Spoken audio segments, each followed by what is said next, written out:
Some of the prep work I've done just to get it to this stage has been epic. I mean, it's time on your knees, it's time on your hips, it's time laying down, it's time without your family, it's time not working and earning money, and they're the things that you really need to take into account.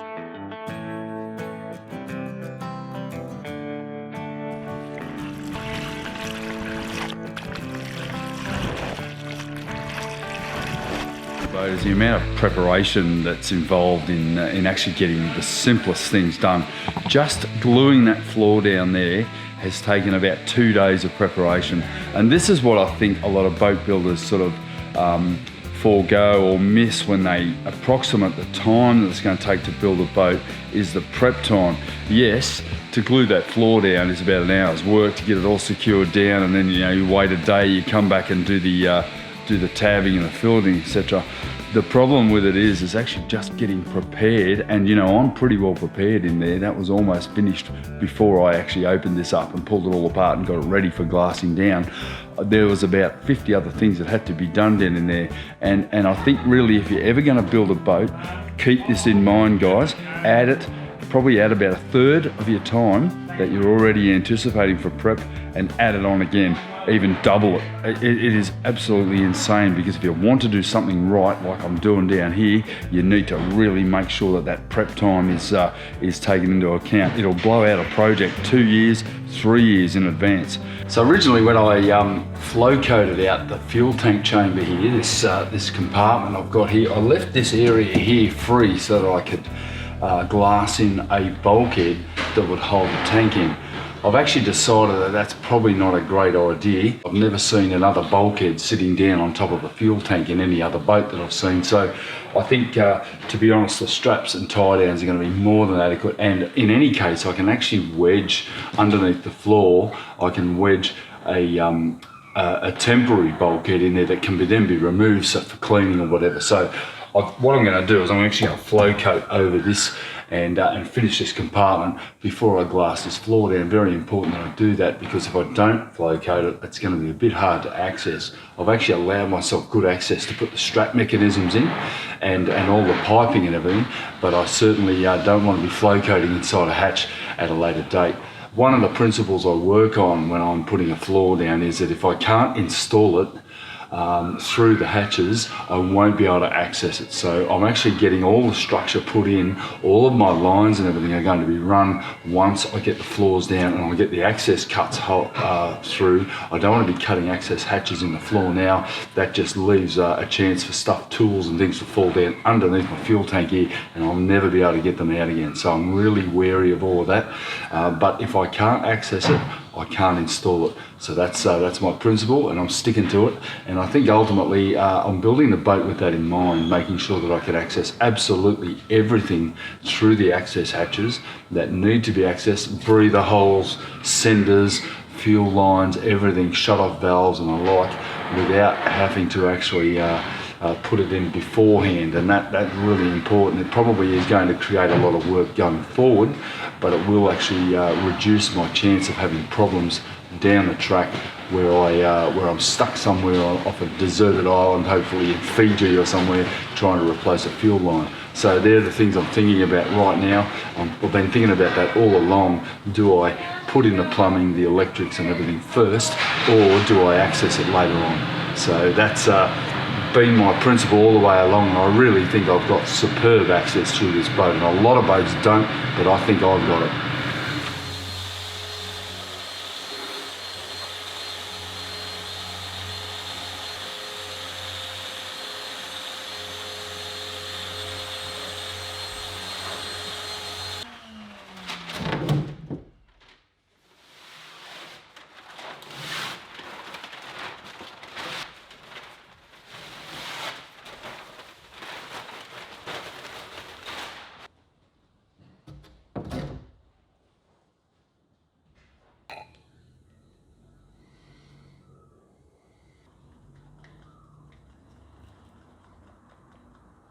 But for now, I'm just going to apply this flow coat, and then I'll roll it so I've matched the pattern.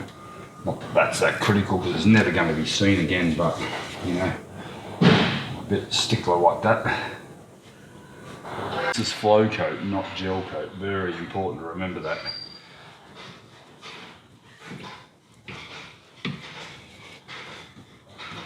Same sort of relative pattern.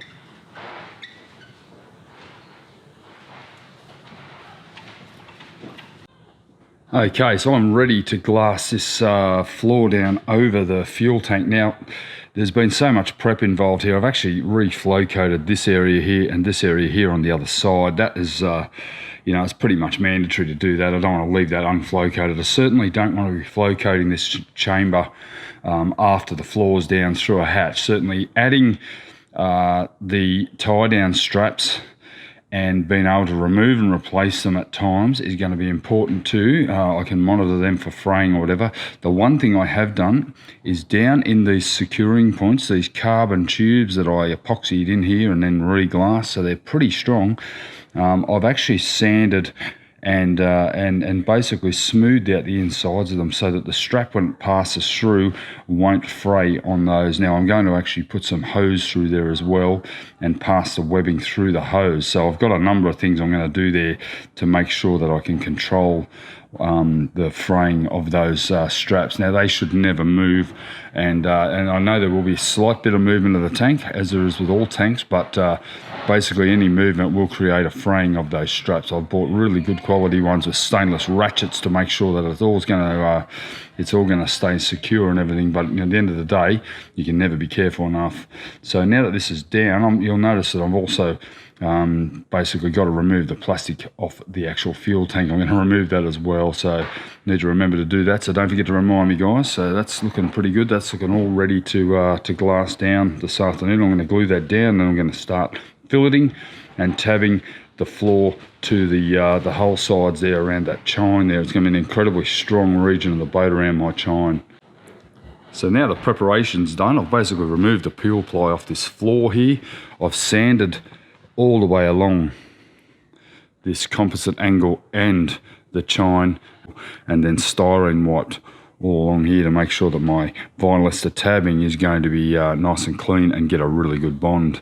And once I get this part down, it means I can move forward with installing this entire rear cabin hull side profile, all the road partitions and everything, as I've done up here. You can see here my shelves are already in place. So pretty much this is all just fit out now in this room. There's not a lot more to do. I've even basically established the fact that how I'm going to finish this and create my wardrobe doors that are going to ultimately be cut out of this module here. So plenty to do. You forget how hard it was to scramble around on these chines here. I will never build a boat without a chine. If you're going to build a boat, guys, if it hasn't got a chine, forget it. You're going to need ladders and bloody, I mean, at least I've got something to walk on here.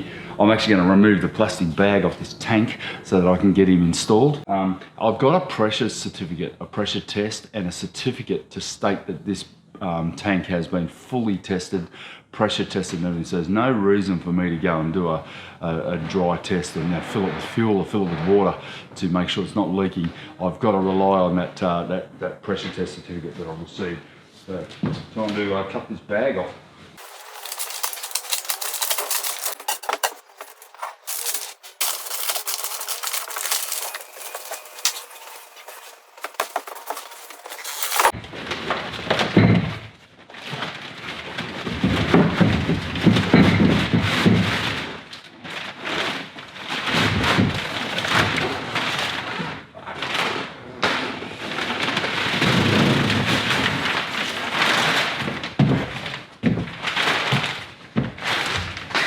Job done.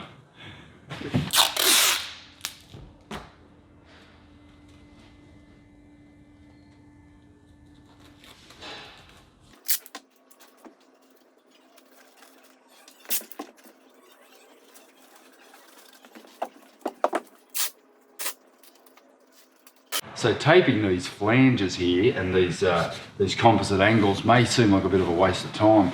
I've checked underneath the floor that you're actually being filmed from there, right underneath you there, and there's absolutely no spill out onto my surface below, onto my water tanks or into my bilges. So that's a win, because any little clump of epoxy that's going to land anywhere, firstly, you're never going to be able to get it out. It's going to catch dirt and detritus and rubbish, and basically create a very catching point for mold, anything like that. So you want to have a nice smooth surface inside the bilges. By taking this off like this, I've basically enabled myself to have a perfect clean surface, and for bugger all effort and no cost. And it's really important that you do those sorts of things when you're building a boat or when you're doing any of these sorts of projects. Always aim for a clean finish. Make sure the engine bay, I'm going to make sure that I put some tape on it to stop it sticking. I don't want it getting caught in place here, because it has to be removable at every level right up until the point that I put the motors in. Alright, we're ready to go. We are ready to glue this guy down. Right, so I'm ready to do this floor. Put it all in a plastic bag like this. I find if I put it in a cup, I can control the shape of the piping bag. I only use cheap sandwich bags. There's no point in buying piping bags. These are just as good. Other than the fact that you've got to create your own funnel. But all you need to do is basically put it in a cup like that and squeeze all the air out, like so. Zip it up, give it a twist, and you're in business. And, it's not rocket science, but it does control the amount you can dispense onto the product, particularly in an area where I'm trying to work where it's nice and clean. I want to make sure I get this stuff out exactly where it needs to be. I'm probably going to have to do a second bag, I imagine. I generally have to do 2 for an area this size. So this floor's going down right now. And that's the last time I have to slide down this chamfer panel into this side. So pretty happy about that. Here we go.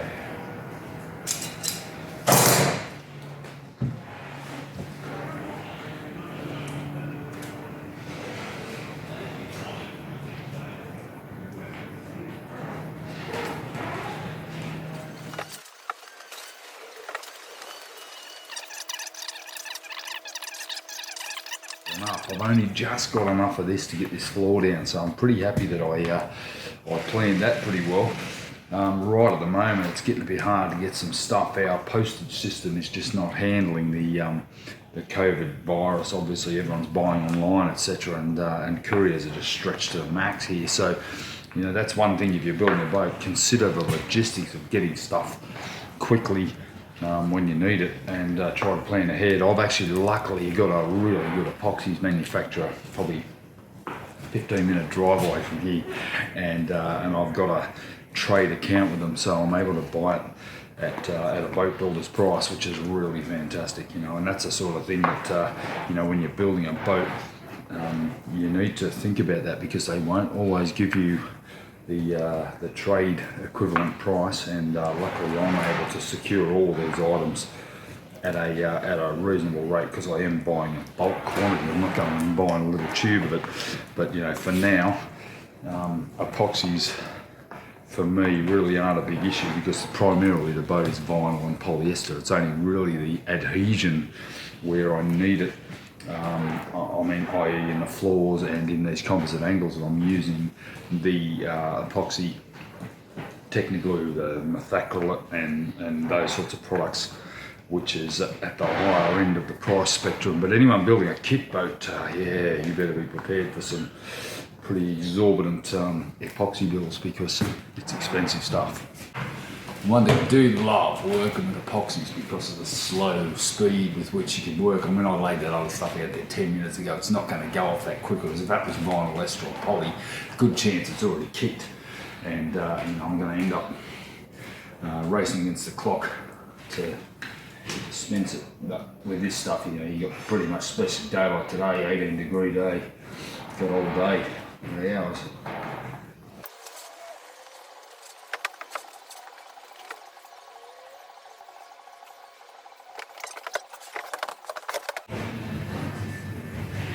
Here we go.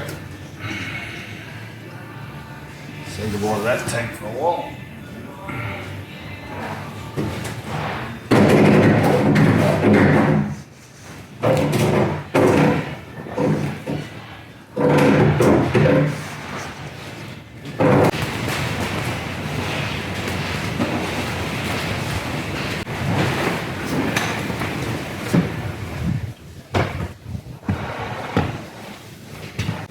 Okay, so I've got a couple of minutes now to sort of get it into place, and then I'm going to drive a couple of screws into it, down into those composite angles, just to make sure I've found its home, and then I'm going to be able to start going forward big time.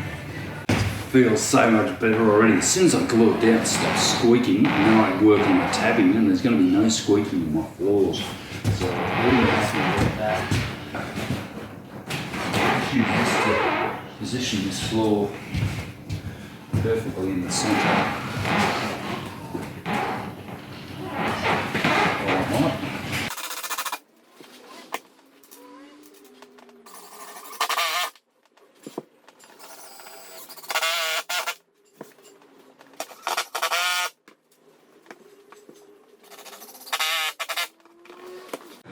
Now that floor's totally glued down, I get a lot of questions about why I rip the peel ply off. Now, I'm not able to act on this until I take the peel ply off, so as much as it's nice and protective and looks after my surface, I want to put a bulkhead in here probably in the next day or so, so I'm going to have to rip this off anyway, so it's got to come off. And yeah, we all know how much I love pulling peel ply off, so here we go.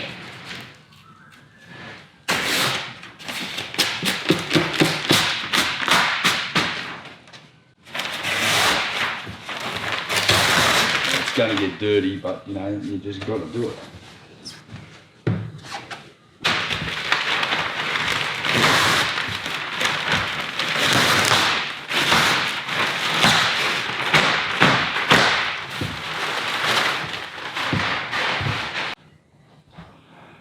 This beautiful new floor is not going to stay that clean for long. I've now got a bulkhead I need to put in along that line there.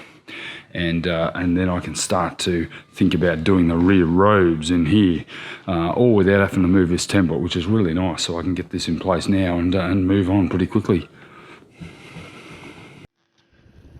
So as our local restrictions started to ease a bit, we were able to go out sailing for the day, and our daughter Ellen came home from uni, and my brother arrived down for the weekend as well, so we were able to get out for some sailing on Jervis Bay. What an amazing day we had, and the excitement in Ellen's voice just says it all, where we had a pot of dolphins and just absolutely brilliant day. So if you like this episode, don't forget to give it a like, and don't forget to subscribe, and I'll see you next week on Life on the Hulls.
We've had a pretty fine day outside. Thank you, mate. Banana bread, how's that? Beautiful. Lexi's first day out on the yacht. Did really well, didn't you, mate? Can't do it.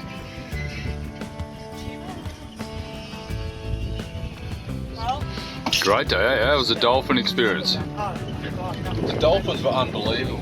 Quite honestly, the macadamia nuts and the banana bread are the winner. Janet's new banana bread is just a cracker.